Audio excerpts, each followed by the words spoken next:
છોટાઉદેપુર જિલ્લાના તેજગઢ વિસ્તારમાં ગેરકાયદેસર રેતી ખનન સામે પ્રશાસને કડક કાર્યવાહી હાથ ધરી છે. મળતી માહિતી મુજબ બાતમીના આધારે છોટાઉદેપુરના મામલતદાર હેતલ બાળા ભાભોરે તેમની ટીમ સાથે તેજગઢ ખાતે અચાનક દરોડો પાડી ગેરકાયદેસર રેતી ખનન ઝડપી પાડ્યું હતું.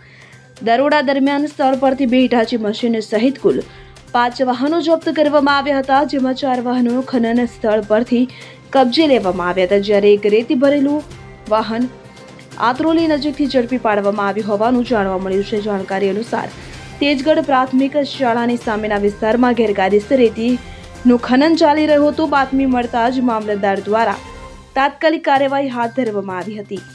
જપ્ત કરાયેલા વાહનો અને મશીનો સામે કાયદેસરની કાર્યવાહી શરૂ કરવામાં આવી હોવાનું જાણવા મળ્યું છે.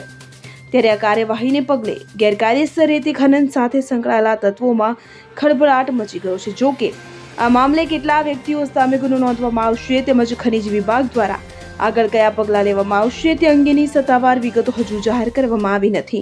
તો જિલ્લામાં ગેરકાયદેસર ખનન સામે પ્રશાસનીય કાર્યવાહીથી આવા પ્રવૃત્તિઓમાં સંકળાયેલા તત્વોને કડક સંદેશો મળ્યો હોવાનું સ્થાનિકોમાં ચર્ચાઈ રહ્યું છે.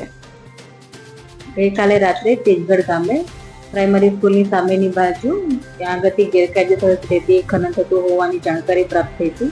તેના આધારે અહીંયા આગળથી સ્થળ તપાસ કરતા 2 હિટાચી અને 4 ડમ્પર ત્યાંથી કબજે લેવામાં આવ્યા છે અને પોલીસ શાખાના હવાલે સોંપવામાં આવ્યા છે. ઇમરાન મિર્ઝા, છોટાઉદેપુર. હવે જુઓ દેશ દુનિયાની તમામ ખબરો તમારી આંગળીના ટેરવે. ઉઠાવો મોબાઈલ અને Google Play Store પરથી ડાઉનલોડ કરો અમારી CN24 ન્યૂઝ મોબાઈલ એપ.